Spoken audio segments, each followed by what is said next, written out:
कहिए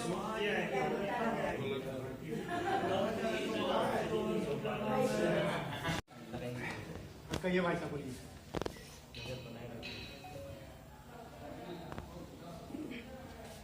पहले आप सभी मीडिया बंधुओं का स्वागत है, क्योंकि आप ही वैसे चौथे स्तंभ है जो जिनके माध्यम से हम अपने समाज को, अपने शहर को अवेयर कर सकते हैं।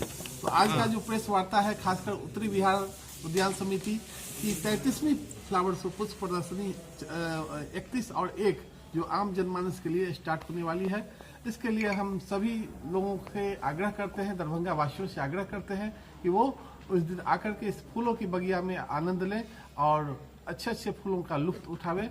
और साथ में पहले तो हम अध्यक्ष महोदय से कहेंगे कि वो डिटेल्स आपको बताएंगी। आप सबों का सबसे पहले मैं प्रेस मीडिया का, इलेक्ट्रॉनिक मीडिया का, सबका मैं तहे दिल से स्वागत करना चाहूँगी।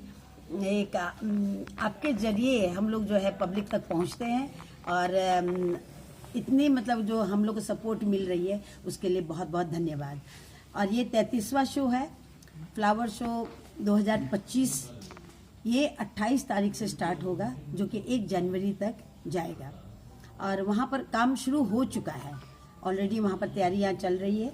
28 और 29 को जो है हम लोग ने सभी प्रकार का पॉट से रिलेटेड जो भी मटेरियल लोग सब एग्जीबिशन में लाएंगे वो, और अदर आइटम्स जैसे ट्रे वगैरह रहता है कुछ है, वो सब हम लोग एक्सेप्ट करेंगे।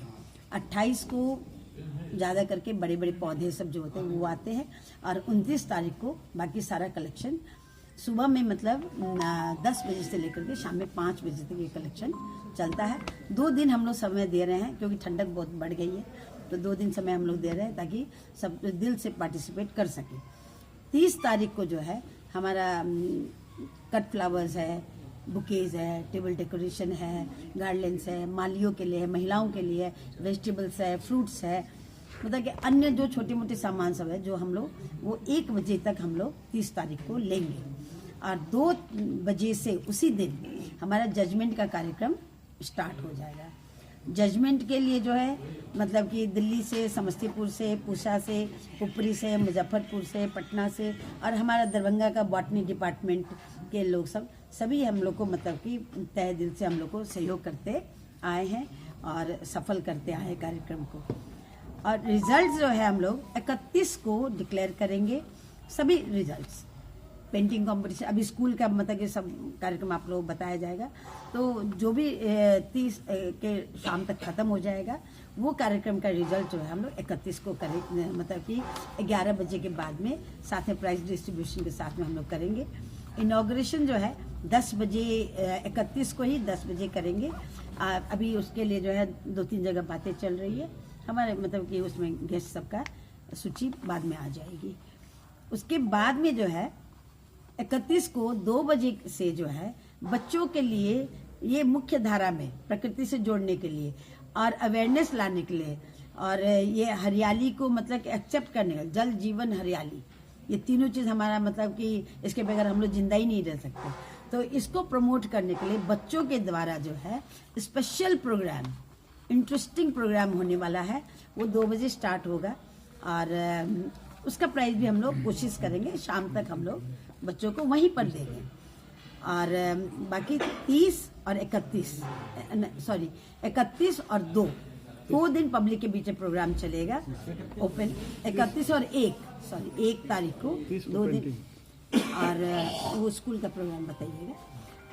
पब्लिक के लिए ओपन रहेगा सुबह में 10 बजे से। क्या प्रोसेस रहेगा अंदर में, एंट्री का क्या प्रोसेस रहेगा? एंट्री का वही पिछली बार की तरह टिकट्स है अवेलेबल जो दरवाजे पर भी रहेगा, और कोई पहले से लेना चाहे, खरीदना चाहे तो ले जाए, हम लोग से आकर के ले जाए। फ्लावर शो नहीं कर पाए थे हम लोग, और जो हम लोग 92 में फ्लावर शो किए थे उस वक्त और आज बहुत जमीन आसमान का अंतर हो गया। मैं तो सोच भी नहीं सकता था कि ये फ्लावर शो रेगुलर चलेगा और इतना अच्छा से चलेगा। और बाकी डिटेल आपको फ्लावर शो के बारे में अध्यक्षा जी, सेक्रेटरी साहब और हमारे पूर्व सेक्रेटरी विनोद सरावगी जी बतला चुके हैं। मैं विशेष आपको उस संबंध में नहीं बता पाऊंगा, या मतलब कि फिर रिपीट नहीं करना चाहता हूं। और आपके द्वारा मेरा जितने भी दरभंगा के लोग हैं या दरभंगा के आसपास के लोग हैं उनसे करवत प्रार्थना है कि आप आवें, ये शो देखें, क्योंकि फिर ये साल में एक ही बार होता है और आपको एक ही बार मौका मिलेगा। और जो एंट्री फी की जो बात थी, वो एंट्री फी हम लोग कोई इसलिए नहीं लेते हैं कि आपको एंट्री करवानी है, वो जस्ट एक टोकन है।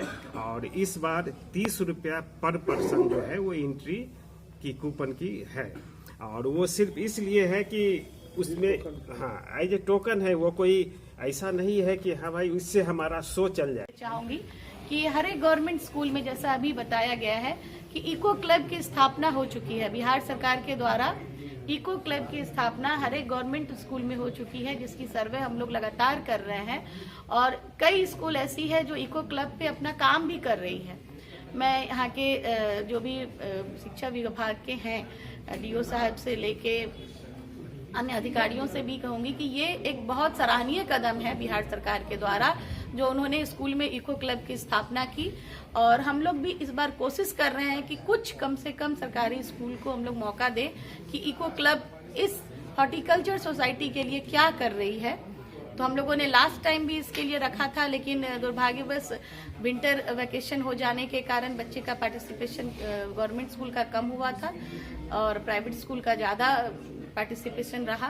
लेकिन इस बार हमारी कोशिश पुनः जारी रहेगी ताकि वो बच्चे भी आए और अपनी भागीदारी निभाएं। जाए कि आप देख लीजिए, दरभंगे में ऐसा कोई रोड नहीं है जिसमें कि स्कूल नहीं है। बड़ी बड़ी स्कूल है और सारे स्कूल में बड़े बड़े कैंपस हैं, लेकिन आप घूम करके देख लीजिए, बहुत कम ऐसे स्कूल हैं जिसमें कि आपको पर्यावरण के हिसाब से कुछ भी मिलेगा। फील्ड बना लेंगे, सब कुछ बना लेंगे, लेकिन पर्यावरण के ऊपर कोई ध्यान स्कूलों का नहीं है। तो शिक्षा विभाग है, बजाते यहाँ डीईओ वगैरह सब बैठते हैं, तो कम से कम साल में एक कंपटीशन स्कूल बच्चों के बीच जरूर वो करवाएं, अपने सरकारी स्तर पर करवाएं, और चारों बगल स्कूल में पौधे लगवाएं। तो ये जो है सो पर्यावरण के लिए बहुत ही अच्छा चीज़ होगा कि हर सड़क पे आपको मिल जाएगा। हम लोगों ने प्रयास किया था मारवाड़ी हाई स्कूल में लगाने का, लेकिन स्कूल एडमिनिस्ट्रेशन का ध्यान नहीं था, सारे पौधे खत्म हो गए।